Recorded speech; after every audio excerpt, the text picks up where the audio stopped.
नमस्कार दोस्तों, आज हम बात कर रहे हैं भारत में गठबंधन सरकार की। आप जैसा कि जानते हैं यह समय जो है वो चुनाव का समय है। 2024 में लोकसभा के चुनाव हो रहे हैं।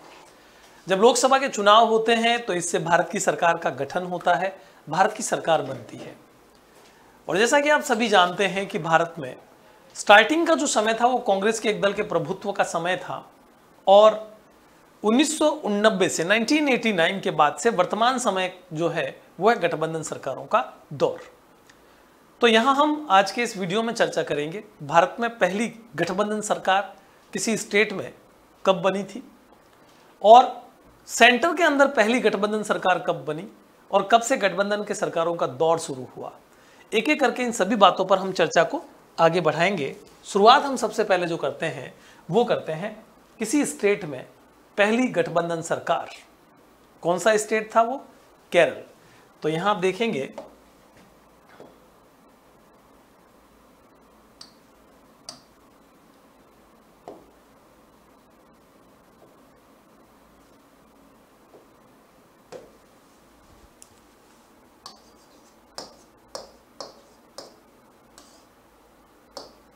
केरल में बनी थी प्रथम गठबंधन सरकार।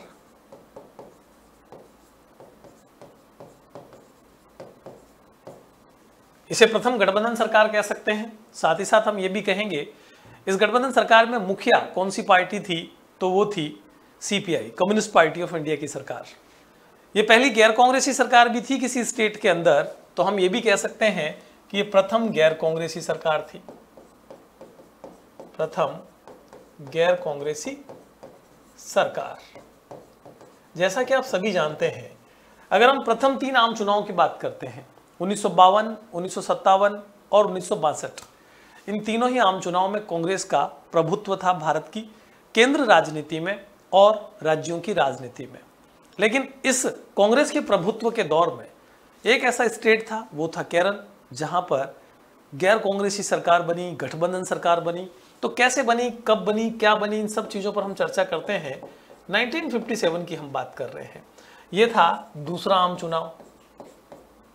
दूसरा आम चुनाव, इस दूसरे आम चुनाव में 1957 केरल में दूसरा आम चुनाव जो था, उस आम चुनाव में मेजॉरिटी यानी कि बहुमत की अगर हम बात करें तो कोई भी एक पार्टी नहीं जुटा पाई थी। लेकिन सबसे अधिक सीटें जो लेकर आई थी वो थी CPI, communist party of India. Communist party of India. Communist party of India के पास में टोटल 60 सीट थी विधानसभा की। हम ये किस चुनाव की बात कर रहे हैं? हम ये केरल विधानसभा चुनाव की बात कर रहे हैं। केरल विधानसभा चुनाव। 60 सीटें थी, जबकि स्वतंत्र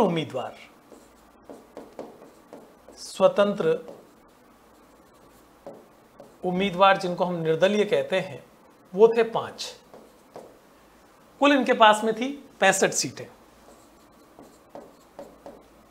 कुल 65 सीट और 65 सीट बहुमत वाली सीटें थी। जब इनके पास बहुमत आया तो इनको सरकार बनाने का अवसर मिला। जब सरकार बनाई गई तो पहले सीएम बने ईएमएस नंबूद्रिपाद, मुख्यमंत्री। ईएमएस नंबूद्रिपाद पहले मुख्यमंत्री बने। लेकिन विशेष बात यह रही कि यह सरकार ज्यादा समय नहीं टिक पाई। इस सरकार को संवैधानिक तंत्र विफल होने का आरोप लगाकर 1959 में भंग कर दिया गया।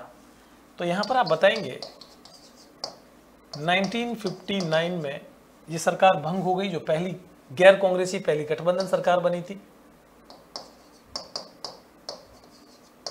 और ये जो भंग किया गया, ये किया गया था अनुच्छेद 356, आर्टिकल 356, अनुच्छेद 356 जिसके अंतर्गत संवैधानिक तंत्र विफल होने का आरोप लगा करके भंग किया गया था। हमारा संविधान ये कहता है कि अगर किसी भी राज्य में संवैधानिक तंत्र विफल हो जाए तो ये राष्ट्रपति के पास में शक्ति होती है कि वो उस राज्य की सरकार को भंग कर सकता है, और ऐसा केरल में किया गया था। यहाँ हम जो चर्चा कर रहे हैं वो कर रहे हैं किसकी? गठबंधन सरकारों की। पहली गठबंधन सरकार आपने देखी किसी स्टेट के अंदर केरल की थी।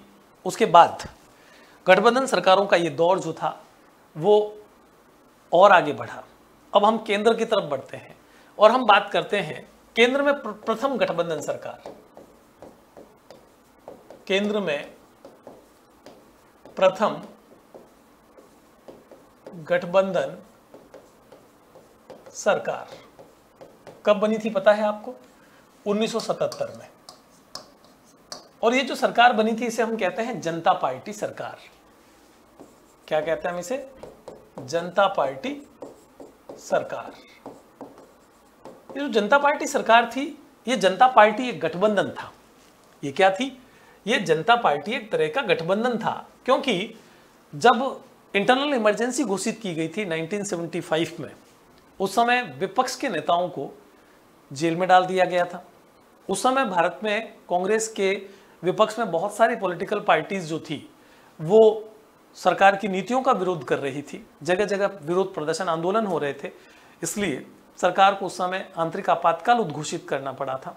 और ये नेता जो विपक्ष में थे अलग अलग पार्टियों के, इन्होंने जेलों से ही अपनी एक गठबंधन की रणनीति को अपनाया। मतलब हम सरकार के खिलाफ, तत्कालीन सरकार के खिलाफ मिलकर चुनाव लड़ेंगे तो हम अधिक मजबूत होंगे और हम कांग्रेस को सत्ता से हटा सकते हैं। इसी सोच, इसी दृष्टिकोण के साथ गठबंधन सरकार बनाई गई। जब 1977 में कांग्रेस बहुमत नहीं जुटा पाई, बहुमत में आई जनता पार्टी। जनता पार्टी के पास मेजॉरिटी थी, इसलिए जनता पार्टी ने अपनी सरकार बनाई, बहुमत में थी, सरकार बना ली। बट इस सरकार में आप देखेंगे कि दो प्रधानमंत्री बने। प्रधानमंत्री, पहले प्रधानमंत्री बने मोरारजी देसाई और दूसरे प्रधानमंत्री बने चौधरी चरण सिंह।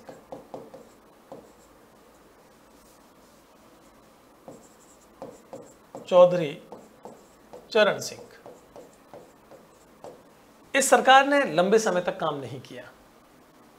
यह सरकार लगभग 2 वर्षों के आसपास ही काम कर पाई और सरकार समय से पूर्व भंग हो गई। समय से पूर्व यह सरकार गिर गई। अब इस सरकार के गिरने का कारण क्या था? यहां देखिएगा आप, समय से पूर्व सरकार गिर गई। कारण क्या था? गठबंधन के अंदर बहुत सारी पॉलिटिकल पार्टीज थी। सभी पॉलिटिकल पार्टीज के अपने अपने विचार थे, तो हम कह सकते हैं वैचारिक मतभेद। अगर हम कारण की बात करें तो पहला कारण क्या था? वैचारिक मतभेद। दूसरा कारण क्या था? दूसरा कारण था हर एक पार्टी अपने नेता को प्रधानमंत्री के रूप में देखना चाहती थी। तो प्रधानमंत्री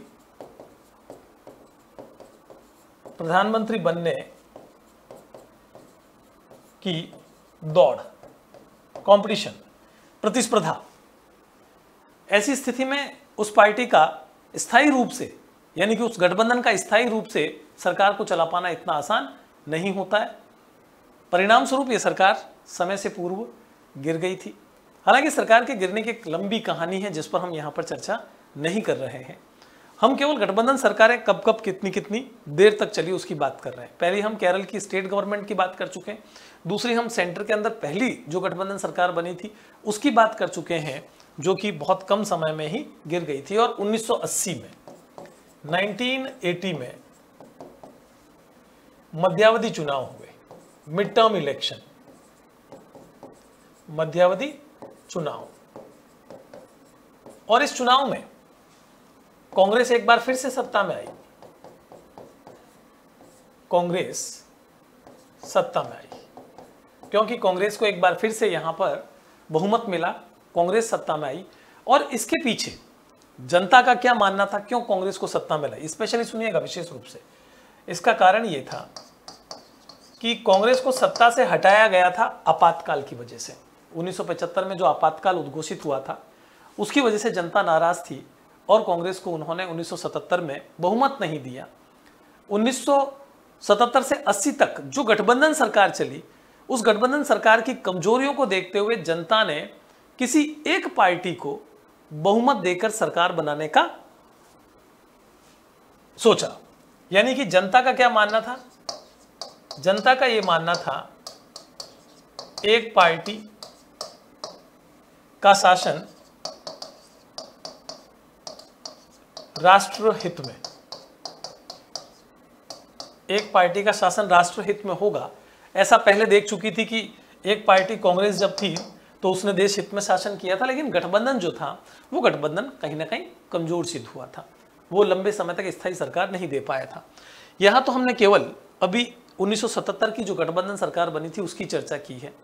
फिर 1980 से लेकर के 1989 तक फिर कांग्रेस सत्ता में रही, लेकिन 1989 में 1989 में 1989 में एक बार फिर से गठबंधन सरकार बनी और ये एक दौर शुरू हो गया। 1989 से अब तक का गठबंधन सरकारों का दौर, 1989 से अब तक जो दौर चल रहा है वो है गठबंधन सरकारों का दौर। इस गठबंधन सरकारों के दौर के अंदर आप देखेंगे कि ये सरकारें स्थिर नहीं रह पाई, स्थायी नहीं रह पाई। हम सभी गठबंधन सरकारों की यहां बात करेंगे जो उस समय से लेकर अब तक बनी है। 1989 की बात कर लेते हैं। सबसे पहले 1989 में सरकार बनी राष्ट्रीय मोर्चा सरकार। इस राष्ट्रीय मोर्चा सरकार में जनता दल व अन्य राजनीतिक दल एक दूसरे के साथ में थे और इस सरकार को बाहर से समर्थन मिला था भारतीय जनता पार्टी और वामपंथियों का। राष्ट्रीय मोर्चा अपने आप में गठबंधन है, ध्यान रखिएगा। राष्ट्रीय मोर्चा कोई पार्टी नहीं है, ये क्या है, ये गठबंधन है अनेक पार्टियों का। जनता दल इसमें प्रमुख था और इनको बाहर से समर्थन दिया गया। बाहर से समर्थन किसका मिला, भाजपा का, भारतीय जनता पार्टी का, भाजपा व वाम मोर्चा का। वाम मोर्चा, यहां पर ये जो सरकार बनी, ये सरकार 2 वर्षों तक रह पाई, लंबे समय तक स्थिर नहीं रह पाई। आप यहां कहेंगे प्रधानमंत्री के रूप में यहां पर भी 2 प्रधानमंत्री दिखाई देंगे आपको।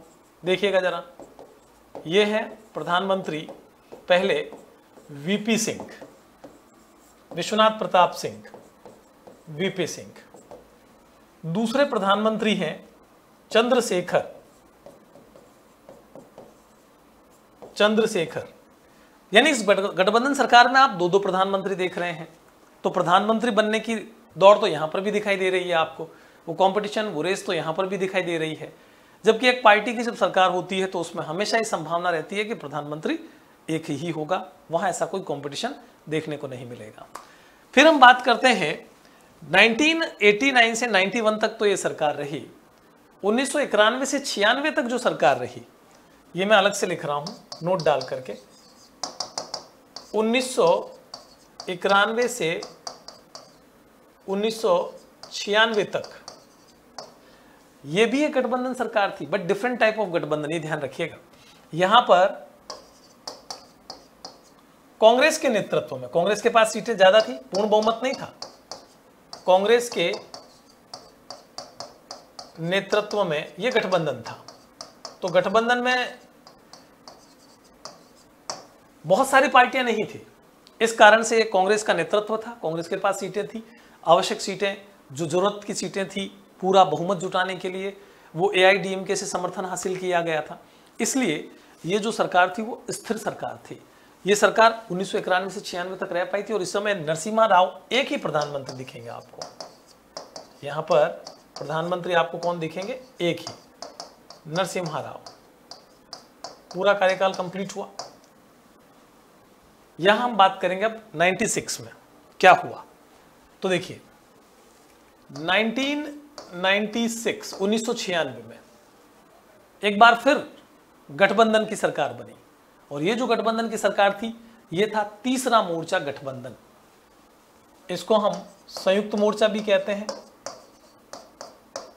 संयुक्त मोर्चा, थर्ड फ्रंट भी कहते हैं, तीसरा मोर्चा सरकार। और ये भी एक गठबंधन सरकार थी, ये भी एक गठबंधन सरकार थी और अनेक राजनीतिक दलों का गठबंधन था इसमें। परिणाम क्या हुआ? ये भी 5 साल तक पूरा शासन नहीं कर पाई, ये सरकार भी 2 वर्ष से अधिक नहीं टिक पाई, क्योंकि इसमें भी 2 प्रधानमंत्री देखेंगे आप।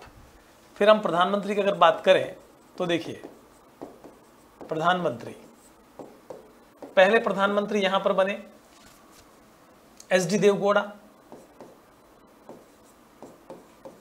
एच.डी. देवगौड़ा, और दूसरे प्रधानमंत्री बने यहां पर इंद्र कुमार गुजराल, इंद्र कुमार गुजराल। तो यहां पर भी 2 प्रधानमंत्री दिखाई दिए और फिर 2 वर्ष का कार्यकाल दिखाई दिया। यही कारण है कि 1998 में एक बार फिर से चुनाव करवाने पड़े। यहां पर आप देखेंगे 1998 में मध्यावधि चुनाव हुए, मिड टर्म इलेक्शन, मध्यावधि चुनाव। और 1998 में जो सरकार बनी वो भी गठबंधन सरकार बनी। यहां पर भी गठबंधन सरकार है, गठबंधन सरकार। अब यहां जो गठबंधन है वो गठबंधन एक विशेष प्रकार का गठबंधन है, ये ध्यान रखिएगा। इससे पूर्व जितने भी गठबंधन हुए हैं वो चुनाव के बाद सभी ने हाथ मिलाया, बहुमत जुटाया और सरकार बनाई। लेकिन यहां पहली बार ऐसा हुआ कि 1998 में 1991 में एनडीए का गठन हुआ, एनडीए का गठन हुआ और यह गठन चुनाव से पहले हो गया था। एनडीए का मतलब है national democratic alliance, national democratic alliance, जिसको हम राजग भी कहते हैं, राष्ट्रीय जनतांत्रिक गठबंधन। तो ये गठबंधन इस समय अस्तित्व में आया और यहां पर प्रधानमंत्री जो थे वो एक ही बने। कारण समझ में आ जाएगा, अभी बताऊंगा मैं आपको। प्रधानमंत्री यहां बने अटल बिहारी वाजपेयी, अटल बिहारी वाजपेयी। लेकिन उनके पास में बहुमत इतना स्ट्रांग नहीं था कि वो 1 साल से ज्यादा काम कर पाते। परिणाम स्वरूप ये सरकार 1 साल रही और गिर गई। अब देखिए पहले वाली सरकारों में 2-2 प्रधानमंत्री क्यों थे? बहुत सारी पॉलिटिकल पार्टीज एक साथ में आकर के गठबंधन कर रही थी, सबके अपने अपने मतभेद थे, सब प्रधानमंत्री की दौड़ में रहना चाहते थे, सभी दल अपने नेताओं को प्रधानमंत्री के रूप में रखना चाहते थे। यहाँ पर भारतीय जनता पार्टी व अन्य जो एक जैसी विचारधारा के थे, ये ध्यान रखिएगा। ये जो एनडीए गठित हुआ था, ये एनडीए जो था ना, उसका नेतृत्व था भारतीय जनता पार्टी, भाजपा व अन्य दल। और वो अन्य दल थे जो भाजपा का विचारधारा के साथ कहीं ना कहीं अपने आप को मिला जुला पाते थे, इसलिए यहां पर एक प्रधानमंत्री बने। लेकिन मेजॉरिटी नहीं होने के कारण ये सरकार बीच में ही गिर गई। अब फिर 1999 का चुनाव हुआ, 1999 का चुनाव। इस बार एनडीए की सरकार बनी, दोबारा रिपीट हुई यहां पर एनडीए सरकार, और फिर प्रधानमंत्री भी रिपीट हुए, वही जो पहले अभी थोड़ी देर पहले हम बात कर रहे थे, अटल बिहारी वाजपेयी, अटल बिहारी वाजपेयी। और यह सरकार पूरे 5 साल तक रही, इसने अपना कार्यकाल कंप्लीट किया। वही गठबंधन जो था ना, वो अब किसी बड़ी पार्टी के नेतृत्व में छोटी पार्टियां साथ में आ रही थी। एक बड़ी पार्टी तो है, अन्य जो पार्टियां हैं वो छोटी छोटी पार्टियां हैं, एक जैसी विचारधारा जो रख रही है वो साथ में आई है, तो वहां प्रधानमंत्री आपको एक ही दिखाई दे रहा है, अटल बिहारी वाजपेयी। तो इन्होंने कार्यकाल पूरा किया, यहां हम लिखेंगे पूर्ण कार्यकाल, मिड टर्म इलेक्शन नहीं हुए। अब आती है बात 2004 की, 2004 का चुनाव। 2004 के चुनाव में एनडीए के सामने यूपीए आ चुका था। अब यह मुकाबला दो गठबंधनों में था, एक तरफ था एनडीए वर्सेस यूपीए। यूपीए का मतलब था यूनाइटेड प्रोग्रेसिव अलायंस, SPRG, संयुक्त प्रगतिशील गठबंधन। तो यह संयुक्त प्रगतिशील गठबंधन या यूपीए था। इस यूपीए का प्रमुख दल जो था वो था कांग्रेस, कांग्रेस व अन्य। फिर यहां देखें मैंने कांग्रेस व अन्य लिखा है, इसका मतलब यह है कि यहां बहुत सारी पॉलिटिकल पार्टीज जो लगभग सभी बराबर है और एक साथ में आ रही है, ऐसा नहीं है, बल्कि यहां पर एक प्रमुख दल है, एनडीए में भी एक प्रमुख दल है। इस कारण से यह गठबंधन कैसा रहा, फिर स्ट्रांग रहा, क्योंकि इस बार 2004 में जो चुनाव हुआ, इस चुनाव में यूपीए की सरकार बनी। किसकी बनी? यूपीए की सरकार। और ये 2004 नहीं बल्कि 2004 से बाद 2009 में रिपीट हुई, दोनों टाइम में यूपीए सरकार बनी और प्रधानमंत्री दोनों बार एक ही व्यक्ति रहे, वो थे डॉक्टर मनमोहन सिंह। डॉक्टर मनमोहन सिंह। तो यहां आपने देखा कि भाई एक पार्टी जो कि बड़ी है, बाकी पार्टियां भले ही छोटी हो, यहां का गठबंधन एक डिफरेंट टाइप ऑफ गठबंधन है, डिफरेंट टाइप ऑफ अलायंस है अगर हम बात करें तो। इस कारण से ये भी पूरे 10 साल, 5 और 5 10 साल का शासन कर पाई। फिर आती है बात 2014 के इलेक्शन की, तो यह है 2014 का चुनाव। 2014 का चुनाव, 2014 का इलेक्शन। यहां पर एक बार फिर एनडीए की सरकार बनती है। किसकी सरकार बनती है? एनडीए सरकार। और इस एनडीए सरकार में प्रधानमंत्री बनते हैं नरेंद्र मोदी। प्रधानमंत्री नरेंद्र मोदी बनते हैं और वो रिपीट करते हैं 2019 में भी। 2019 में फिर से एनडीए की सरकार बन रही है, एनडीए सरकार, और प्रधानमंत्री एक बार फिर नरेंद्र मोदी है। प्रधानमंत्री नरेंद्र मोदी। तो आपने दो तरह के गठबंधन देखे, ठीक है। पहला गठबंधन चुनाव से पूर्व, चुनाव के बाद का, यहां हम अब विशेष बात कर रहे हैं, इस पर आपको सबसे अधिक ध्यान देने की जरूरत है। गठबंधन एक तो होता है चुनाव के पश्चात, चुनाव के पश्चात, जो कि कमजोर होता है।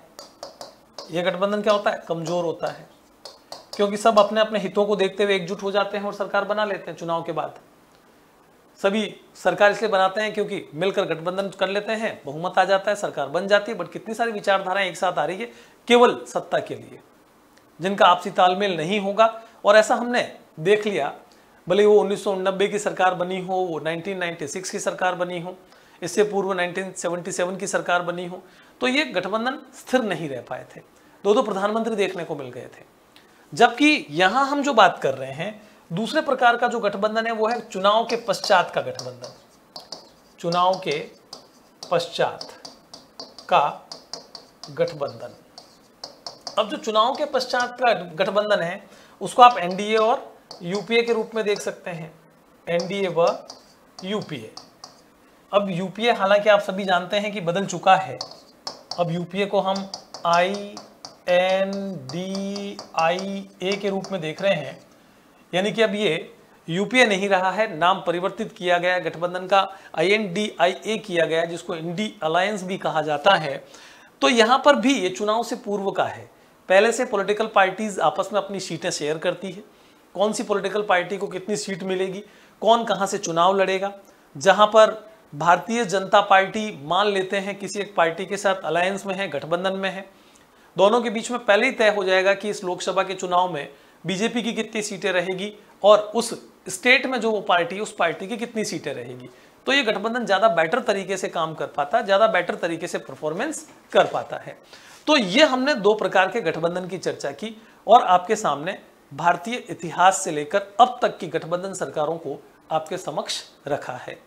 ये देखना बहुत जरूरी होता है जब भी हम कोई चुनाव में भाग लेते हैं कि भाई हमारे सामने जो भी अवसर है वोट देने के, हम किस व्यक्ति को वोट दे रहे हैं, कौन सी पार्टी को वोट दे रहे हैं, कौन हमारे लिए ज़्यादा बेटर हो सकता है, सरकार किसकी ज़्यादा बेटर हो सकती है, स्थायी सरकार कौन सी हो सकती है। कहीं ऐसा तो नहीं है कि हम एक अस्थिर सरकार को वोट दे रहे हैं जो कि अपना कार्यकाल भी पूरा नहीं कर पाए। ये सभी चीज़ें जो होती है वो हमें हमेशा ध्यान में रखनी होती है। आप सभी जानते हैं कि अमेरिका और यूके, इन देशों के अंदर द्विदलीय पद्धति है, किसी भी एक दल को बहुमत मिलता है और सरकार मेजॉरिटी वाली होती है। लेकिन जहां पर आप सरकार को बहुमत नहीं देंगे वहां पर गठबंधन होगा, जिसको हम खिचड़ी सरकार भी कहते हैं, और वो ज़्यादा बेटर नहीं हो पाती है। यहां हम बात करेंगे एक मौका जो आपको मिला हुआ है, इस मौके को चूकना नहीं है। देखिए, अर्ली बर्ड ऑफर जो कि 30 अप्रैल 2024 तक आपके लिए है, तो जल्दी कीजिए, देरी क्यों कर रहे हैं। ऑफर क्या है? Utkarsh online tuition academic session 2024-25 के लिए इंग्लिश और हिंदी मीडियम के लिए CBSE, RBSE, MP, UP, Bihar, इन सभी बोर्ड्स के जो कोर्सेज हैं इस पर महा छूट मिली है आपको। आप देख सकते हैं 6 to 8 के लिए ओनली 1600 रुपीज में आपको कोर्स मिल रहा है। 9-10 के लिए ओनली 2500 रुपीज में आपको कोर्स मिल रहा है। 11th and 12th के लिए मात्र 3000 रुपए में आपको ये कोर्स मिल रहा है। तो जल्दी से जल्दी इस ऑफर का लाभ उठाइए, कहीं ऐसा ना हो वक्त निकल जाए, आप चूक जाएं और बाद में आप सोचते रहें। मिलते हैं इसी प्रकार की महत्वपूर्ण जानकारियों के साथ। जय हिंद, जय भारत।